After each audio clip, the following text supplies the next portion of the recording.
ಆತ್ಮೀಯ ವೀಕ್ಷಕರೇ ನಮಸ್ಕಾರ. ನಾನು ವೀರೇಶ್ ಗಡ್ಡಿಮಾಳ್. ಎಸ್ ನ್ಯೂಸ್ಗೆ ಸ್ವಾಗತ. ಇಂದಿನ ಮುಖ್ಯಾಂಶಗಳು. ಚುನಾವಣೆಯಲ್ಲಿ ಪಕ್ಷ ವಿರೋಧಿ ಚಟುವಟಿಕೆ ಮಾಡಿದ್ದು ಬಸನಗೌಡ ಬಾದರ್ಲಿ, ನಿಂಗಪ್ಪ ಧಡೆಸೂಗೂರ್ ಆರೋಪ. ಎವಿಎಸ್ ಬ್ರಿಲಿಯಂಟ್ ಕಾಲೇಜು ವಿದ್ಯಾರ್ಥಿನಿ ಸಾವಿನ ಪ್ರಕರಣ ಪಾರದರ್ಶಕ ತನಿಖೆಗೊಳಪಡಿಸಿ ಮೃತ ವಿದ್ಯಾರ್ಥಿನಿ ಕುಟುಂಬಕ್ಕೆ ಪರಿಹಾರ ನೀಡಲು ಸಿಪಿಐಎಂಎಲ್ ಲಿಬರೇಷನ್ ಆಗ್ರಹ. ಕುರಿಗಾಹಿಗಳಿಗೆ ತೊಂದರೆ ತಪ್ಪಿಸಲು ಸಂಘ ರಚನೆ, ಶರಣಪ್ಪ ಮರಳಿ Sultanpura. Youth icon MLC Basanagouda ಬಾದರ್ಲಿಗೆ ಸಚಿವ ಸ್ಥಾನ ನೀಡುವಂತೆ ವೀರಶೈವ ಲಿಂಗಾಯತ ಸಮಾಜ ಒತ್ತಾಯ.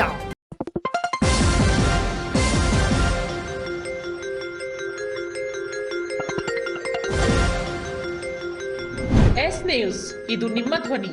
ವಾರ್ತೆಗಳ ವಿವರ. ಕಳೆದ ಬಾರಿ ವಿಧಾನಸಭೆ ಚುನಾವಣೆಯಲ್ಲಿ ಕಾಂಗ್ರೆಸ್ ಅಭ್ಯರ್ಥಿಯಾಗಿದ್ದ ಹಂಪನಗೌಡ ಬಾದರ್ಲಿ ವಿರುದ್ಧ ಪಕ್ಷೇತರ ಅಭ್ಯರ್ಥಿಯಾಗಿ ನಾಮಪತ್ರ ಸಲ್ಲಿಸಿ ನಂತರ ಹಿಂಪಡೆದು ಪಕ್ಷ ವಿರೋಧಿ ಚಟುವಟಿಕೆಯ ಕೆಲಸ ಮಾಡಿದವರು ಈಗಿನ ಎಂಎಲ್ಸಿ ಬಸನಗೌಡ ಬಾದರ್ಲಿ ಎಂದು ತಾಲೂಕಾ ಗ್ರಾಮೀಣ ಬ್ಲಾಕ್ ಕಾಂಗ್ರೆಸ್ ಅಧ್ಯಕ್ಷ ಲಿಂಗಪ್ಪ ಧಡೆಸೂಗೂರ್ ವಿಧಾನ ಪರಿಷತ್ ಶಾಸಕ ಬಸನಗೌಡ ಬಾದರ್ಲಿ ವಿರುದ್ಧ ವಾಗ್ದಾಳಿ ನಡೆಸಿದರು.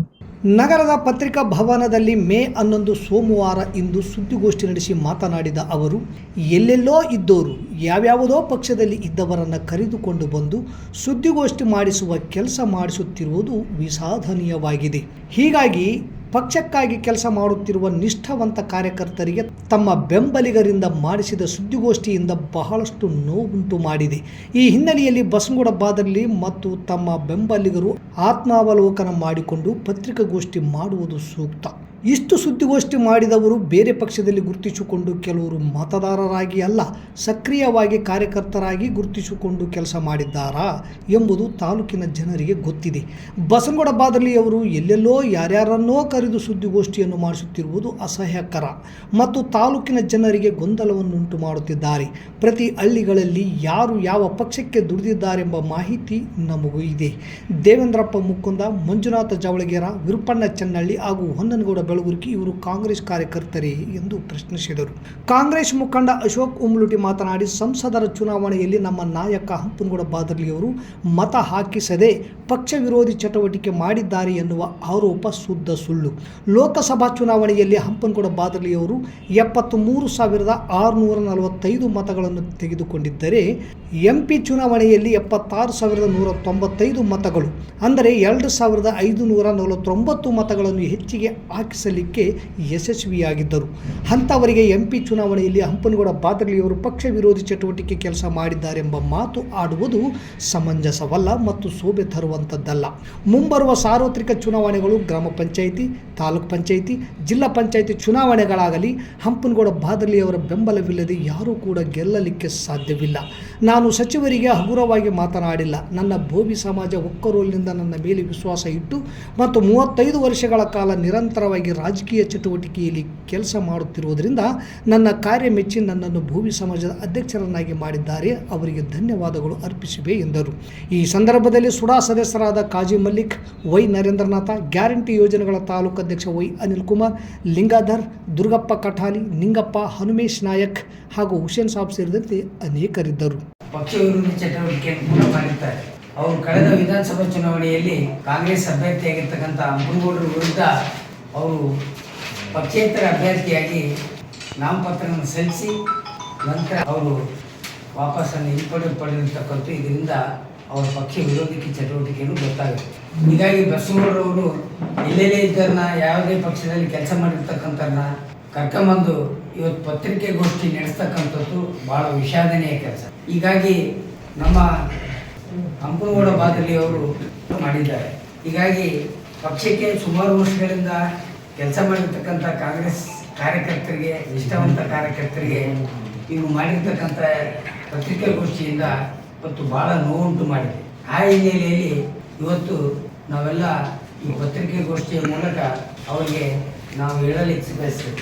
ನೋಡಿ, ಇಲ್ಲಿ ಸಾಹೇಬರು ಚುನಾವಣೆಗ ಇವತ್ತು ಹಾಲಿ ಶಾಸಕರು ಹಂಪನಗೌಡ ಸಾಹೇಬರು ಚುನಾವಣೆ ಒಳಗಡೆ ಸುಮಾರು 73,645 ಮತಗಳನ್ನ ತಗೊಂಡ್ರು. ಎಷ್ಟು ತಗೊಂಡ್ರೆ? 73,645 ಮತಗಳನ್ನ ತಗೊಂಡ್ರು. ಅದೇ ಎಂಪಿ ಚುನಾವಣೆಗೆ 76,195 ಮತಗಳನ್ನು ಹಾಕಿಸುವುದರಲ್ಲಿ ಯಶಸ್ವಿಯಾಗಿದೆ. ಅಂದ್ರೆ 2,549 ಮತಗಳು ಹೆಚ್ಚಿಗೆ ಎಂಪಿ ಅವ್ರಿಗೆ ಹಾಕ್ಸಿದ್ರು, ಅವ್ರಿಗಿಂತ ಹೆಚ್ಚಿಗೆ ಹಾಕ್ಸಿದ್ರು. ಅದ್ರಿಂದ ಅರ್ಥ ಏನು? ಆಮೇಲೆ ಅವರು ಚುನಾವಣೆಗೆ ಎಷ್ಟು ತಿರುಗಾರೋ ಗೊತ್ತಿಲ್ಲ, ಅವ್ರು ಬೆಂಬಲಿಗರು ಮಾಡ್ಯಾರ. MP ಎಷ್ಟು ಹೇಳಿ? 76,194 ಮತಗಳು. ಇದು ಸದೃಢ ನಾಯಕತ್ವ ಅಂತಿರೋ, ಇದು ಅನುಭವಿ ರಾಜಕಾರಣಿಗಳ ಮಾಡಿರ್ತಕ್ಕಂಥ ಒಂದು ಸಂಘಟನಾತ್ಮಕ ಒಂದು ಕೆಲಸ ಅಂತಿರೋ, ಅದು ನಿಮಗೆ ವಿಚಾರಕ್ಕೆ ಬಿಡ್ತೀವಿ. ಆದ್ರೆ 2,504 ಮತಗಳು ರಾಜಶೇಖರ ರೆಡ್ಡಿನವರು ಕೊಡಿಸೋದ್ರಲ್ಲಿ ಯಾರಾದ್ರೂ ಈ ಸಿಂಧನೂರು ತಾಲೂಕಿನಾಗಿದ್ರೆ ಅದು ಹಂಪನಗೌಡ ಬಾದರ್ಲಿ ಸಾಹಿತ್ಯ. ನಗರದ AVS ಬ್ರಿಲಿಯಂಟ್ ಕಾಲೇಜಿನ ದ್ವಿತೀಯ PU ವಿದ್ಯಾರ್ಥಿನಿ ಭೂಮಿಕಾ ಸಾವಿನ ಪ್ರಕರಣವನ್ನು ಪಾರದರ್ಶಕವಾಗಿ ತನಿಖೆಗೆ ಒಳಪಡಿಸಬೇಕು. ಮೃತ ವಿದ್ಯಾರ್ಥಿನಿಯ ಕುಟುಂಬಕ್ಕೆ 25 ಲಕ್ಷ ರೂಪಾಯಿ ಪರಿಹಾರ ನೀಡಬೇಕು ಹಾಗೂ ಶಾಲಾ ಕಾಲೇಜು ವಿದ್ಯಾರ್ಥಿಗಳಿಗೆ ಸೂಕ್ತ ಸುರಕ್ಷತೆ ಭದ್ರತೆ ಒದಗಿಸಬೇಕೆಂದು ಆಗ್ರಹಿಸಿ CPIML ಲಿಬರೇಷನ್ ವತಿಯಿಂದ ಸೋಮವಾರ ತಹಶೀಲ್ದಾರ್ ಮೂಲಕ ಜಿಲ್ಲಾಧಿಕಾರಿಗಳಿಗೆ ಮನವಿ ಪತ್ರ ಸಲ್ಲಿಸಿದರು. ನಗರದ ಸಾರ್ವಜನಿಕ ಗ್ರಂಥಾಲಯದ ಹಿಂಭಾಗದಲ್ಲಿರುವ AVS ಬ್ರಿಲಿಯಂಟ್ ಕಾಲೇಜಿನ ದ್ವಿತೀಯ PU ವಿದ್ಯಾರ್ಥಿನಿ ಭೂಮಿಕಾ ತಂದೆ ವೀರರಾಜು ಅರಗಿನಮರ ಕ್ಯಾಂಪ್ ಅವರು ಕಾಲೇಜಿನ ಮುಂಭಾಗದಲ್ಲಿಯೇ ಅಪಘಾತಕ್ಕೀಡಾಗಿ ದಾರುಣವಾಗಿ ಮೃತಪಟ್ಟಿರುವುದು ಕಾಲೇಜು ಆಡಳಿತ ಮಂಡಳಿಯವರ ದಿವ್ಯ ನಿರ್ಲಕ್ಷ್ಯಕ್ಕೆ ಸಾಕ್ಷಿಯಾಗಿದೆ. ಈ ಘಟನೆ ವಿದ್ಯಾರ್ಥಿಗಳು ಹಾಗೂ ಪಾಲಕರಲ್ಲಿ ಭಯ ಆತಂಕ ಸೃಷ್ಟಿಸಿದೆ. ದುರ್ಘಟನೆಯ ದೃಶ್ಯಾವಳಿಗಳು ಸಾಮಾಜಿಕ ಜಾಲತಾಣಗಳಲ್ಲಿ ವ್ಯಾಪಕವಾಗಿ ಪ್ರಚಾರಗೊಂಡಿದ್ದರಿಂದ ಶಾಲಾ ಕಾಲೇಜಿಗೆ ಬರುವ ವಿದ್ಯಾರ್ಥಿನಿಯರು ತರಗತಿಗಳಿಗೆ ಹಾಜರಾಗಲು ಹಿಂದೇಟು ಹಾಕುವಂತಾಗಿದೆ. ಸಿಂಧನೂರು ತಾಲೂಕು ಕೇಂದ್ರ ಜಿಲ್ಲೆಯಲ್ಲಿಯೇ ಪ್ರಮುಖ ಶೈಕ್ಷಣಿಕ ಕೇಂದ್ರವಾಗಿದ್ದು ಇಲ್ಲಿಗೆ ದಿನವೂ ಸಾವಿರಾರು ವಿದ್ಯಾರ್ಥಿಗಳು ಶಿಕ್ಷಣ ಪಡೆಯಲು ಬರುತ್ತಾರೆ. ಆದರೆ ಈ ಘಟನೆ ವಿದ್ಯಾರ್ಥಿಗಳ ಮನಸ್ಸಿನ ಮೇಲೆ ವ್ಯತಿರಿಕ್ತ ಪರಿಣಾಮವನ್ನುಂಟು ಮಾಡಿದ್ದು ಮಕ್ಕಳ ಶೈಕ್ಷಣಿಕ ಹಕ್ಕಿನ ಉಲ್ಲಂಘನೆಯಾಗಿದೆ ಎಂದು ಸಂಘಟಕರು ಮನವಿ ಪತ್ರದಲ್ಲಿ ಆಪಾದಿಸಿದ್ದಾರೆ. ಪದವಿ ಪೂರ್ವ ಶಿಕ್ಷಣ ಇಲಾಖೆ ನಿಯಮಾವಳಿಯಂತೆ ಶಾಲಾ ಕಾಲೇಜುಗಳಿಗೆ ರಜೆ ಘೋಷಿಸಲಾಗಿದೆ. ಆದರೂ AVS ಬ್ರಿಲಿಯಂಟ್ ಕಾಲೇಜಿನವರು ರಜೆಯಲ್ಲೂ ವಿಶೇಷ ತರಗತಿ ನಡೆಸುತ್ತಿದ್ದು ಮೇ 8ರಂದು ಮಧ್ಯಾಹ್ನ 4:30 ಸುಮಾರಿಗೆ ತರಗತಿ ಮುಗಿಸಿಕೊಂಡು ಸಹಪಾಠಿಗಳಾದ ಭೂಮಿಕಾ, ಮಹೇಶ್ವರಿ, ಜೈಬಾ ಹಾಗೂ ಮೇಘನಾ ಅವರು ಹೊರಟ ಸಂದರ್ಭದಲ್ಲಿ KA 2 MW 0333 ನಂಬರಿನ ಕಾರು ಹಿಂಬದಿಯಿಂದ ವೇಗವಾಗಿ ಬಂದು ಡಿಕ್ಕಿ ಹೊಡೆದಿದ್ದು ಅವಘಡದ ತೀವ್ರತೆಗೆ ಭೂಮಿಕಾ ತಂದೆ ವೀರರಾಜ್ ಸ್ಥಳದಲ್ಲೇ ಮೃತಪಟ್ಟಿರುತ್ತಾರೆ. ವಿದ್ಯಾರ್ಥಿನಿ ಜೈಬಾ ಅವರ ಮೊಣಕಾಲು, ತಲೆಗೆ ತೀವ್ರ ಸ್ವರೂಪದ ಗಾಯಗಳಾಗಿವೆ. ಇನ್ನೊಬ್ಬ ವಿದ್ಯಾರ್ಥಿನಿ ಮೇಘನೆಗೆ ಕಾಲು ಮತ್ತು ತಲೆಗೆ ಗಂಭೀರ ಸ್ವರೂಪದ ಗಾಯಗಳಾಗಿವೆ ಹಾಗೂ ವಿದ್ಯಾರ್ಥಿನಿ ಮೇಘನೆಗೆ ಬಲಗೈ ಮುರಿದಿದ್ದು ಇತರೆಡೆ ಗಂಭೀರ ಗಾಯಗಳಾಗಿದ್ದು ಆಸ್ಪತ್ರೆಯಲ್ಲಿ ಈ ಮೂವರು ಚಿಕಿತ್ಸೆ ಪಡೆಯುತ್ತಿದ್ದಾರೆ. ಈ ಅವಘಡವು AVS ಬ್ರಿಲಿಯಂಟ್ ಕಾಲೇಜು ಮುಂದೆಯೇ ನಡೆದಿದ್ದು ಶಿಕ್ಷಣ ಸಂಸ್ಥೆಯೇ ಈ ಅವಘಡಕ್ಕೆ ನೇರ ಹೊಣೆಯಾಗಿದೆ. ಮೃತ ಭೂಮಿಕಾ ಅತ್ಯಂತ ಬಡ ಕುಟುಂಬದ ಮತ್ತು ಶೋಷಿತ ಸಮುದಾಯದ ಪ್ರತಿಭಾವಂತ ವಿದ್ಯಾರ್ಥಿನಿ. ಆಕೆ ಭವಿಷ್ಯದಲ್ಲಿ ವಿಜ್ಞಾನ ವಿಭಾಗದಲ್ಲಿ ಅತ್ಯುತ್ತಮ ಸಾಧನೆ ಮಾಡಿ ಪೋಷಕರಿಗೆ ಆಸರೆಯಾಗುತ್ತಿದ್ದಳು. ಆದರೆ ಕಾಲೇಜು ಆಡಳಿತ ಮಂಡಳಿ ಹಾಗೂ ಖಾಸಗಿ ಆಸ್ಪತ್ರೆಯವರ ಬೇಜವಾಬ್ದಾರಿಯಿಂದ ಹೂವೊಂದು ಅರಳುವ ಮುನ್ನವೇ ಬಾಡಿದಂತಾಗಿದೆ. ಪ್ರತಿಭಾವಂತ ಮುಗ್ಧ ಮಗಳನ್ನು ಕಳೆದುಕೊಂಡ ಬಡ ಕುಟುಂಬ ಅಕ್ಷರಶಃ ಕಣ್ಣೀರಿನಲ್ಲಿ ಕೈ ತೊಳೆಯುತ್ತಿದೆ. PU ಕಾಲೇಜ್ ಪಕ್ಕದಲ್ಲಿಯೇ ಚೇತನ ಆಸ್ಪತ್ರೆ ಇದ್ದು ದಿನವೂ ಇಲ್ಲಿಗೆ ಆಂಬ್ಯುಲೆನ್ಸ್ ಸೇರಿದಂತೆ ಖಾಸಗಿ ವಾಹನಗಳು ವಿಪರೀತವಾಗಿ ಬರುತ್ತಿದ್ದರೂ ಶಿಕ್ಷಣ ಸಂಸ್ಥೆಯವರು ಯಾವುದೇ ಮುಂಜಾಗ್ರತೆ ಕ್ರಮ ಕೈಗೊಳ್ಳದೇ ಇರುವುದರಿಂದ ಈ ದುರ್ಘಟನೆ ಜರುಗಿದೆ. ಈ ನಡುವೆ ಕಾಲೇಜು ಪಕ್ಕದಲ್ಲಿಯೇ ಆಸ್ಪತ್ರೆ ಇರುವುದರಿಂದ ನೂರಾರು ವಿದ್ಯಾರ್ಥಿಗಳು ಸಂಚರಿಸುತ್ತಿದ್ದರೂ ಆಸ್ಪತ್ರೆಯವರು ಕೂಡ ಯಾವುದೇ ಸುರಕ್ಷತೆ, ಭದ್ರತೆ ಹಾಗೂ ಮುಂಜಾಗ್ರತೆಯ ಕ್ರಮಗಳನ್ನು ಕೈಗೊಳ್ಳದೆ ದಿವ್ಯ ನಿರ್ಲಕ್ಷ್ಯ ವಹಿಸಿರುವುದು ಎದ್ದು ಕಾಣುತ್ತಿದೆ. ಶಿಕ್ಷಣ ಹಕ್ಕು ಕಾಯ್ದೆ 2009 ಅಡಿಯಲ್ಲಿ ಶಾಲಾ ಮಕ್ಕಳಿಗೆ ಸುರಕ್ಷಿತ ಮತ್ತು ಮಕ್ಕಳ ಸ್ನೇಹಿ ವಾತಾವರಣವನ್ನು ಒದಗಿಸುವ ಜವಾಬ್ದಾರಿ ಸರ್ಕಾರ ಮತ್ತು ಶಿಕ್ಷಣ ಸಂಸ್ಥೆಗಳ ಮೇಲಿದೆ. ಆದರೆ ಈ ಘಟನೆಯಲ್ಲಿ ಶಿಕ್ಷಣ ಸಂಸ್ಥೆಯವರಿಂದ ಹಲವು ಲೋಪಗಳಾಗಿದ್ದು ಮೇಲ್ನೋಟಕ್ಕೆ ಕಂಡುಬಂದಿರುತ್ತದೆ ಎಂದು ಮನವಿ ಪತ್ರದಲ್ಲಿ ದೂರಿದ್ದಾರೆ. ಅವಘಡದಲ್ಲಿ ಮೃತಪಟ್ಟ ಸಿಂಧನೂರು ನಗರದ AVS ಬ್ರಿಲಿಯಂಟ್ ಕಾಲೇಜಿನ ದ್ವಿತೀಯ PU ವಿದ್ಯಾರ್ಥಿನಿ ಭೂಮಿಕಾ ಅವರ ಕುಟುಂಬಕ್ಕೆ 50 ಲಕ್ಷ ಪರಿಹಾರ ಒದಗಿಸಬೇಕು. ತೀವ್ರ ಸ್ವರೂಪದ ಗಾಯಗಳಾಗಿ ಆಸ್ಪತ್ರೆಯಲ್ಲಿ ಚಿಕಿತ್ಸೆ ಪಡೆಯುತ್ತಿರುವ ಇನ್ನೂ 3 ವಿದ್ಯಾರ್ಥಿನಿಯರ ಆಸ್ಪತ್ರೆಯ ಚಿಕಿತ್ಸೆ ವೆಚ್ಚವನ್ನು ಭರಿಸಬೇಕು ಹಾಗೂ ಈ 3 ವಿದ್ಯಾರ್ಥಿನಿಯರಿಗೆ ತಲಾ 10 ಲಕ್ಷ ಪರಿಹಾರ ನೀಡಬೇಕು. ವಿದ್ಯಾರ್ಥಿನಿಯರ ಬಗ್ಗೆ ನಿರ್ಲಕ್ಷ್ಯ ವಹಿಸಿದ AVS ಬ್ರಿಲಿಯಂಟ್ ಕಾಲೇಜು ಆಡಳಿತ ಮಂಡಳಿಯ ವಿರುದ್ಧ ಶಿಕ್ಷಣ ಇಲಾಖೆಯ ನಿಯಮಾವಳಿಗಳ ಅನ್ವಯ ಕ್ರಮ ಜರುಗಿಸಬೇಕು. ಸೂಕ್ತ ಸುರಕ್ಷತೆ ಮತ್ತು ಭದ್ರತೆಯ ದೃಷ್ಟಿಯಿಂದ ಮುನ್ನೆಚ್ಚರಿಕೆ ಕ್ರಮಗಳನ್ನು ಕೈಗೊಳ್ಳದ ಚೇತನ ಆಸ್ಪತ್ರೆಯವರ ಮೇಲೆ ಕಾನೂನು ಕ್ರಮ ಜರುಗಿಸಬೇಕು. AVS ಬ್ರಿಲಿಯಂಟ್ ಕಾಲೇಜಿನ ದ್ವಿತೀಯ PU ವಿದ್ಯಾರ್ಥಿನಿ ಭೂಮಿಕಾ ಅವರ ಸಾವಿನ ಘಟನೆಯನ್ನು ಪಾರದರ್ಶಕವಾಗಿ ತನಿಖೆ ನಡೆಸಬೇಕು ಹಾಗೂ ತಪ್ಪಿತಸ್ಥರಿಗೆ ಶಿಕ್ಷೆ ವಿಧಿಸಬೇಕು ಹಾಗೂ ಇಂತಹ ದುರ್ಘಟನೆಗಳು ಮರುಕಳಿಸಿದಂತೆ ಜಿಲ್ಲಾ, ತಾಲೂಕಾಡಳಿತ ಹಾಗೂ ಸಂಚಾರಿ ಠಾಣೆ ಪೊಲೀಸರು ಸೇರಿದಂತೆ ಸಂಬಂಧಪಟ್ಟ ಎಲ್ಲ ಇಲಾಖೆಯವರು ಕಠಿಣ ಕ್ರಮ ಜರುಗಿಸಬೇಕು ಎಂದು ಮನವಿ ಪತ್ರದಲ್ಲಿ ಒತ್ತಾಯಿಸಿದ್ದಾರೆ. ಈ ಸಂದರ್ಭದಲ್ಲಿ CPIML ಲಿಬರೇಷನ್ ತಾಲೂಕಾ ಕಾರ್ಯದರ್ಶಿ ಬಸವರಾಜ ಬೆಳಗುರ್ಕಿ, ಭಗತ್ ಸಿಂಗ್ ಆಟೋ ಚಾಲಕರ ಸಂಘದ ಅಧ್ಯಕ್ಷ ಬಸವರಾಜ ಕೊಂಡೆ, ಕಂಟೆಪ್ಪ ರೈತನಗರ ಕ್ಯಾಂಪ್, ನಿಂಗಪ್ಪ ಸುಲ್ತಾನ್ಪುರ, ತಿಮ್ಮಣ್ಣ ಸುಲ್ತಾನ್ಪುರ, ಹೈಸಾ ಸಂಘಟನೆಯ ಪ್ರವೀಣ್, ಅಮರೇಶ್ ಸೇರಿದಂತೆ ಇನ್ನಿತರರು ಇದ್ದರು.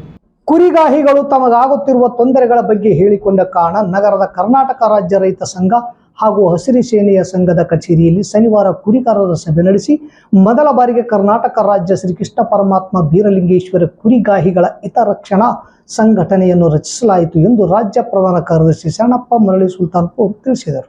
ಕುರಿಗಾಯಿಗಳಿಗೆ ಭದ್ರತೆ ಇಲ್ಲ, ತಮ್ಮ ಮಕ್ಕಳಿಗೆ ಸರಿಯಾದ ವಿದ್ಯಾಭ್ಯಾಸ ಇಲ್ಲ. ಕುರಿ ಮೇಯಿಸಲು ಹೋದರೆ ಅನೇಕ ರೈತರು ದೌರ್ಜನ್ಯ ಮಾಡುತ್ತಾರೆ. ಅರಣ್ಯ ಭೂಮಿ ಒಳಗೆ ಪ್ರವೇಶ ನೀಡುವುದಿಲ್ಲ. ಸರ್ಕಾರಿ ಗಾಯರಾಣ ಭೂಮಿಗಳನ್ನು ಪ್ರಭಾವಿಗಳು ಬಳಸಿಕೊಳ್ಳುತ್ತಿದ್ದಾರೆ. ಕೆರೆಗಳನ್ನು ಒತ್ತುವರಿ ಮಾಡಿಕೊಂಡಿದ್ದಾರೆ. ಸರ್ಕಾರಿ ಪಶು ಆಸ್ಪತ್ರೆಯಲ್ಲಿ ಸಮಯಕ್ಕೆ ಸರಿಯಾಗಿ ಔಷಧಿ ಸಿಗುತ್ತಿಲ್ಲ. ಕುರಿಗಳು ಸತ್ತರೆ ಸರ್ಕಾರದ ಯಾವುದೇ ಪರಿಹಾರದ ಹಣ ಕುರಿಗಾಯಿಗಳಿಗೆ ದೊರೆಯುತ್ತಿಲ್ಲ. ಕುರಿ ಕಳ್ಳರು ಕುರಿಗಳನ್ನು ಹಟ್ಟಿಯೊಳಗೆ ನುಗ್ಗಿ ವಾಹನಗಳಲ್ಲಿ ತುಂಬಿಕೊಂಡು ಹೋಗುತ್ತಾರೆ. ನಮಗೆ ಬಂದೂಕು ಪರ್ಮಿಷನ್ ನೀಡಿರುವುದಿಲ್ಲ. ಪೊಲೀಸ್ ಇಲಾಖೆಗೆ ದೂರು ನೀಡಿದರೆ ಕುರಿಗಾಹಿಗಳೆಂದು ನಿರ್ಲಕ್ಷಿಸಿ ಅವರು ದೂರು ಸ್ವೀಕರಿಸುವುದಿಲ್ಲ. ರಸ್ತೆ ಮೇಲೆ ಹೋಗುವಾಗ ವಾಹನಗಳು ಕುರಿ ಮಧ್ಯದಲ್ಲಿಯೇ ಹೊಡೆದುಕೊಂಡು ಹೋಗಿ ಕುರಿಗಾರರು ಮತ್ತು ಕುರಿಗಳು ಸಾವನ್ನಪ್ಪುತ್ತಿದ್ದಾರೆ. ಆದರೂ ಕೂಡ ವಾಹನ ಚಾಲಕರ ಮೇಲೆ ದೂರು ದಾಖಲಾಗುವುದಿಲ್ಲ. ಸಿಡಿಲು ಮಳೆಗೆ ಕುರಿಗಾಯಿ ಸತ್ತರೆ ಪರಿಹಾರ ಸಿಗುತ್ತಿಲ್ಲ. ಸರ್ಕಾರದ ವತಿಯಿಂದ ರೈತರಿಗೆ ಶೆಡ್ಡಿನ ತಾಡ್ಪಾಲ್, ಬ್ಯಾಟರಿ, ಸೋಲಾರ್ ಯಾವುದೂ ದೊರಕುತ್ತಿಲ್ಲ.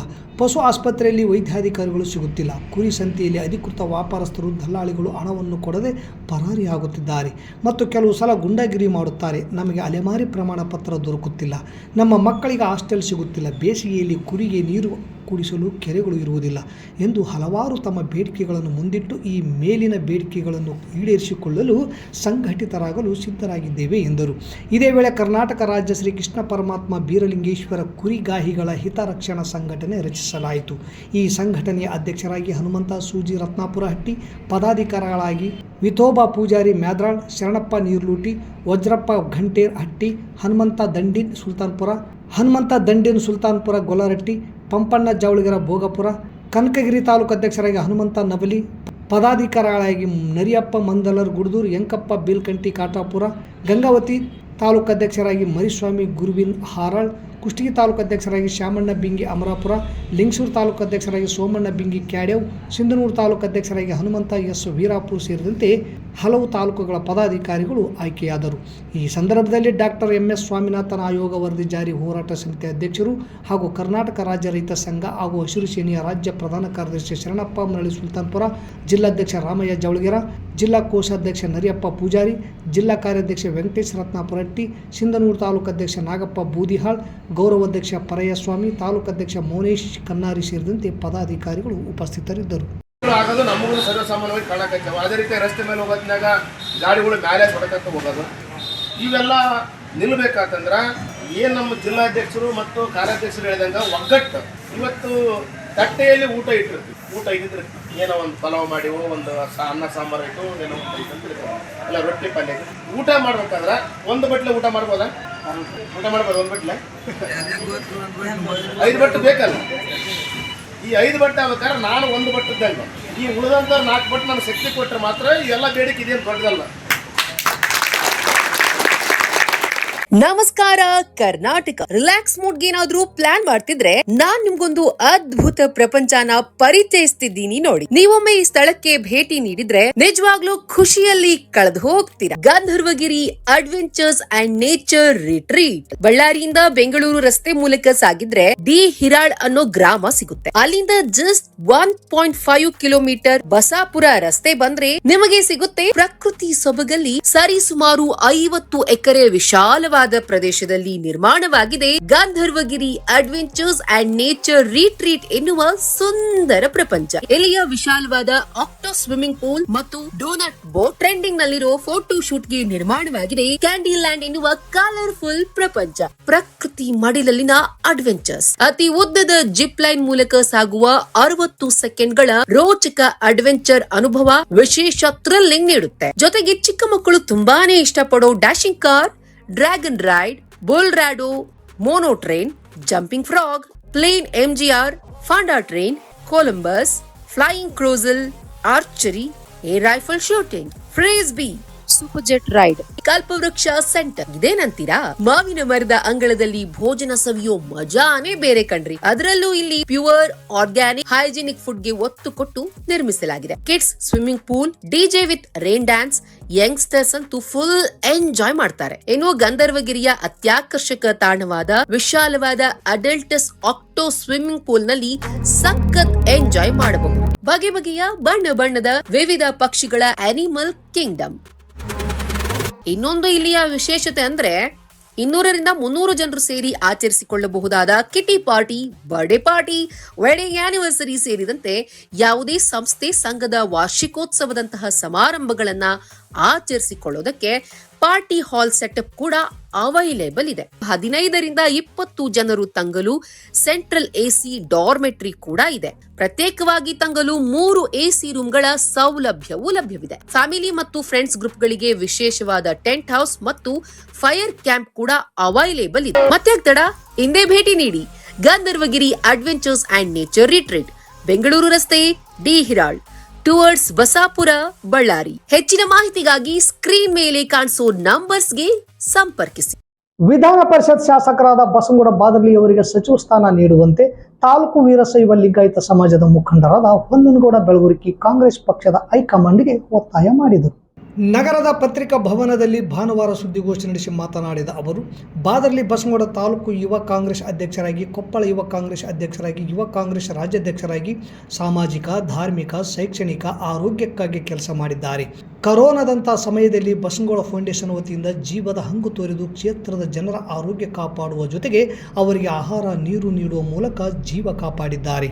ಶ್ರೀಶೈಲ ಮಲ್ಲಿಕಾರ್ಜುನ ಪಾದಯಾತ್ರೆ ಮಾಡುವ ಸಕಲ ಭಕ್ತರಿಗೆ ಸತತ 20 ವರ್ಷಗಳಿಂದಲೂ ಅನ್ನದಾಸೋಹ, ಆರೋಗ್ಯದ ಸೇವೆ, ಒಳಬಳ್ಳಾರಿ ಹಾಗೂ ಹುಟಕನೂರು ಮಠದಲ್ಲಿ ಸುಮಾರು ಸಾಮೂಹಿಕ ವಿವಾಹ ಮಾಡುವ ಮೂಲಕ ಬಡ ಕುಟುಂಬಗಳಿಗೆ ಸಹಾಯ ಮಾಡಿದ್ದಾರೆ. ಅಲ್ಲದೆ ಮೇ 3ರಂದು ಸಿಂಧನೂರಿನಲ್ಲಿ 151 ಉಚಿತ ಸರ್ವಧರ್ಮ ಸಾಮೂಹಿಕ ವಿವಾಹ, 5,000 ಮುತ್ತೈದೆಯರಿಗೆ ಹುಡಿ ತುಂಬುವ ಕಾರ್ಯಕ್ರಮ ಹಾಗೂ 175 ಜನ ರೈತರಿಗೆ ಬೋರ್ವೆಲ್ಗಳು ಹಾಕಿಸಿಕೊಟ್ಟಿದ್ದಾರೆ. ಅಂಗವಿಕಲರಿಗೆ ತ್ರಿಚಕ್ರ ವಾಹನಗಳು, ಹಿಂದುಳಿದ ನಿಗಮದಿಂದ ಬಡವರಿಗೆ ಕಾರುಗಳು ಕೊಡಿಸಿದ್ದಾರೆ. ಕ್ಷೇತ್ರದಾದ್ಯಂತ ಸರ್ವ ಧರ್ಮದ ಜನರಿಗಾಗಿ ಗುಡಿ, ಗುಂಡಾರ, ಮಸೀದಿ ಜೀರ್ಣೋದ್ಧಾರ ಮಾಡಲಾಗಿದೆ. ಬಸನಗೌಡ ಬಾದರ್ಲಿಯವರ ನವ ನಿರ್ಮಾಣದ ಕನಸು ನನಸಾಗಲು ಅವರಿಗೆ ಪಕ್ಷದ ಹೈಕಮಾಂಡ್ ಮಂತ್ರಿಯನ್ನಾಗಿ ಮಾಡಿದರೆ ಸಿಂಧನೂರು ಕ್ಷೇತ್ರ ಅಭಿವೃದ್ಧಿಯಾಗುವ, ಯುವಕರ, ವಿದ್ಯಾರ್ಥಿಗಳ, ಮಹಿಳೆಯರ, ಬಡವರ ಕಷ್ಟ ನಿವಾರಣೆಯಾಗಲಿದೆ. ಕಾರಣ ಯುವ ನಾಯಕರಾದ ಬಸನಗೌಡ ಬಾದರ್ಲಿಯವರಿಗೆ ಸಚಿವ ಸ್ಥಾನ ನೀಡಬೇಕು ಎಂದು ತಾಲೂಕು ವೀರಶೈವ ಲಿಂಗಾಯತ ಸಮಾಜ ಒತ್ತಾಯ ಮಾಡುತ್ತದೆ ಎಂದರು. ಈ ಸಂದರ್ಭದಲ್ಲಿ ಶಿವಕುಮಾರ್ ಜವಳಿ, ಶರಣಯ್ಯ ಸ್ವಾಮಿ ಕೋಟೆ, ಮಲ್ಲಿಕಾರ್ಜುನ್, ರಾಮನಗೌಡ, ಆರ್ ಚನ್ನಬಸಪ್ಪ, ಅಮರೇಗೌಡ ಕುರ್ಕುಂದಿ, ಸಿದ್ದನಗೌಡ ಮಲ್ಲಾಪುರ್, ಆದನಗೌಡ ವಲ್ಕಮ್ ದಿನ್ನಿ, ಹನುಮಂತ ರೆಡ್ಡಿ, ಚನ್ನಬಸಪ್ಪ ಗೌಡ ಮುಕುಂದ, ಲಿಂಗರಾಜ್, ಶಶಿಧರ್, ಸಂಗನಗೌಡ ಸೇರಿದಂತೆ ಅನೇಕ ವೀರಶೈವ ಲಿಂಗಾಯತ ಸಮಾಜದ ಮುಖಂಡರು ಇದ್ದರು. ಸಮಾಜದ ಒಬ್ಬ ಯುವಕನಾಗಿದ್ದು ಅನೇಕ ಜನಪರ ಕಾರ್ಯಕ್ರಮಗಳನ್ನು ಸಾಮಾಜಿಕವಾಗಿರ್ಬೋದು, ಧಾರ್ಮಿಕವಾಗಿರ್ಬೋದು, ಶೈಕ್ಷಣಿಕವಾಗಿರ್ಬೋದು, ಸರ್ವಧರ್ಮ ಸಮಾಜದ ಒಳಿತಿಗಾಗಿ ಹಗಲಿರುಳು ಶ್ರಮಿಸುತ್ತಿರ್ತಕ್ಕಂಥ ಒಬ್ಬ ಯುವಕ. ಧಾರ್ಮಿಕವಾಗಿ ಬಸನಗೌಡ ಬಾದರ್ಲಿ ಒಳಬಳ್ಳಾರಿ ಮತ್ತು ಹುಟಕನೂರು ಮತ್ತು ಅನೇಕ ಕಡೆಗಳಲ್ಲಿ ಸಾಮೂಹಿಕಗಳನ್ನು ಮಾಡಿಕೊಟ್ಟಿರೋದು ತಮ್ಮೆಲ್ಲರಿಗೂ ಗೊತ್ತಿರುವಂಥ ವಿಚಾರ.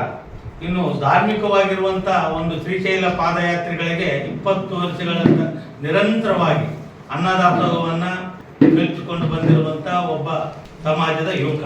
ತಮ್ಮೆಲ್ಲರಿಗೆ ತಿಳಿದಿರುವಂತೆ ಕೊರೋನಾದ ಸಮಯದಲ್ಲಿ ಇಲ್ಲಿ ನಡೆದಿರತಕ್ಕಂಥ ನಾವೆಲ್ಲರೂ ಮತ್ತು ಇಡೀ ದೇಶನೇ ಹೊರಗೆ ಬರ್ಬೇಕನ್ನೋಂಥ ಭಯಪಡುವಂಥ ಸಂದರ್ಭ.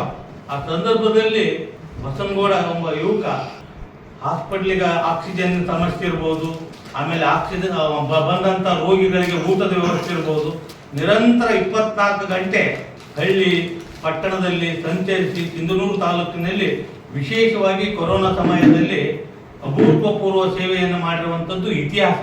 ಇಲ್ಲಿಗೆ ವಾರ್ತಾ ಪ್ರಸಾರ ಮುಕ್ತಾಯವಾಯಿತು. ನಿರಂತರ ಸುದ್ದಿಗಾಗಿ ವೀಕ್ಷಿಸಿ ಎಸ್ ನ್ಯೂಸ್, ಇದು ನಿಮ್ಮ ಧ್ವನಿ. ನಮಸ್ಕಾರ. ಪ್ರಿಯ ಪಾಲಕರೇ, ನಿಮ್ಮ ಮಕ್ಕಳ ಉಜ್ವಲ ಭವಿಷ್ಯಕ್ಕಾಗಿ ಕೇಂದ್ರ ಮತ್ತು ರಾಜ್ಯ ಸರ್ಕಾರದಿಂದ ಮಾನ್ಯತೆ ಪಡೆದಿರುವ ಸನ್ರೈಸ್ ಗ್ರೂಪ್ ಆಫ್ ಇನ್ಸ್ಟಿಟ್ಯೂಷನ್ ಹಾಗೂ D pharmacy, nursing, paramedical college Sindhanur ಸಂಸ್ಥೆಗೆ ಇಂದೇ ಭೇಟಿ ನೀಡಿ ಆರೋಗ್ಯ ಕ್ಷೇತ್ರದಲ್ಲಿ ನಿಮ್ಮ ಭವಿಷ್ಯವನ್ನು ನಿರ್ಮಿಸಿಕೊಳ್ಳಿ.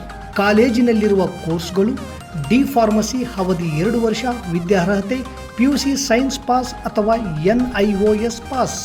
ನರ್ಸಿಂಗ್ GNM ಅವಧಿ 3 ವರ್ಷ, ವಿದ್ಯಾರ್ಹತೆ PUC ಕಲಾ ವಿಜ್ಞಾನ ಮತ್ತು ವಾಣಿಜ್ಯ.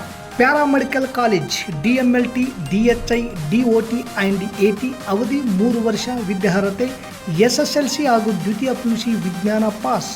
ಈ ಸಂಸ್ಥೆಯ ವಿಶೇಷತೆಗಳು: ಅನುಭವಿ ಹಾಗೂ ನುರಿತ ಉಪನ್ಯಾಸಕರಿಂದ ಬೋಧನೆ, ವಿದ್ಯಾರ್ಥಿಗಳಿಗೆ ಪ್ರಾಯೋಗಿಕ ಹಾಗೂ ವೈದ್ಯಕೀಯ ಕಲಿಕಾ ಅನುಭವವನ್ನು ಹೆಚ್ಚಿಸುವ ಉದ್ದೇಶದಿಂದ ಸಿಂಧನೂರು ಪಟ್ಟಣದ ವಿವಿಧ ಆಸ್ಪತ್ರೆಗಳಲ್ಲಿ ವೈದ್ಯರು ಮತ್ತು ಹಿರಿಯ ನರ್ಸ್ಗಳ ಮಾರ್ಗದರ್ಶನದಲ್ಲಿ ಪ್ರಾಯೋಗಿಕ ಕಲಿಕೆ. ಪ್ರತಿ ಶನಿವಾರ ತಜ್ಞ ವೈದ್ಯರಿಂದ ವಿಶೇಷ ಉಪನ್ಯಾಸ. ವಿದ್ಯಾರ್ಥಿಗಳಿಗೆ ಕಲಿಕಾ ಅನುಭವಕ್ಕಾಗಿ ಸಿಂಧನೂರು ಹಾಗೂ ವಿವಿಧ ನಗರದ ವೈದ್ಯರ ವತಿಯಿಂದ ಉಚಿತವಾಗಿ ನಡೆಯುವ ಸುಮಾರು ಆರೋಗ್ಯ ತಪಾಸಣಾ ಶಿಬಿರ ಹಾಗೂ ಸ್ವಯಂ ಪ್ರೇರಿತ ರಕ್ತದಾನ ಶಿಬಿರದಲ್ಲಿ ವಿದ್ಯಾರ್ಥಿಗಳು ಭಾಗವಹಿಸಿ ವಿಶೇಷ ಕಲಿಕಾ ಅನುಭವವನ್ನು ಪಡೆದಿರುತ್ತಾರೆ. ಸಮಾಜದಲ್ಲಿ ಆರೋಗ್ಯದ ಅರಿವು ಮೂಡಿಸುವ ಉದ್ದೇಶದಿಂದ ವಿದ್ಯಾರ್ಥಿಗಳ ಸಹಭಾಗಿತ್ವದಲ್ಲಿ ವಿವಿಧ ಆರೋಗ್ಯ ಜಾಗೃತಿ, ಆರೋಗ್ಯ ಜಾಥಾ ಕಾರ್ಯಕ್ರಮಗಳು ಹಾಗೂ ಆರೋಗ್ಯ ಶಿಕ್ಷಣ ಚಟುವಟಿಕೆಗಳನ್ನು ಹಮ್ಮಿಕೊಳ್ಳಲಾಗುತ್ತದೆ. ಪರಿಸರ ಸ್ವಚ್ಛತೆ ಮತ್ತು ಆರೋಗ್ಯಕರ ಜೀವನ ಶೈಲಿಯ ಕುರಿತು ಜನರಲ್ಲಿ ಅರಿವು ಮೂಡಿಸಲಾಗುತ್ತದೆ. ಸುಸಜ್ಜಿತ ಕಟ್ಟಡಗಳು, ಸ್ಮಾರ್ಟ್ ಕ್ಲಾಸಸ್, ಆಧುನಿಕ ಲ್ಯಾಬ್ ಸೌಲಭ್ಯಗಳು ಹಾಗೂ ಪ್ರಾಯೋಗಿಕ ತರಬೇತಿ ವ್ಯವಸ್ಥೆ. ವಿದ್ಯಾರ್ಥಿಗಳ ಸುರಕ್ಷತೆಗಾಗಿ CC ಕ್ಯಾಮೆರಾ ಅಳವಡಿಸಲಾಗಿದೆ. ವಿದ್ಯಾರ್ಥಿಗಳಿಗೆ ವಿವಿಧ ಖಾಸಗಿ ಆಸ್ಪತ್ರೆಗಳು ಹಾಗೂ ವಿವಿಧ ಫಾರ್ಮಾ ಕಂಪನಿಗಳ ಸಹಯೋಗದಲ್ಲಿ ಕ್ಯಾಂಪಸ್ ಸಂದರ್ಶನದ ಮೂಲಕ ನೇರ ಉದ್ಯೋಗದ ಅವಕಾಶವನ್ನು ಕಲ್ಪಿಸಲಾಗುತ್ತದೆ. ಪ್ರವೇಶಕ್ಕಾಗಿ ಹಿಂದೆ ಸಂಪರ್ಕಿಸಿ. ಇರ್ಫಾನ್ K, ಅಧ್ಯಕ್ಷರು, sunrise D pharmacy nursing paramedical college, Vasavi ಕಲ್ಯಾಣ ಮಂಟಪದ ಮುಂಭಾಗ, PWD ಕ್ಯಾಂಪ್, ರಾಯಚೂರು ರಸ್ತೆ, ಸಿಂಧನೂರು. Mobile number 8197143588, 8904242655, 90367313885.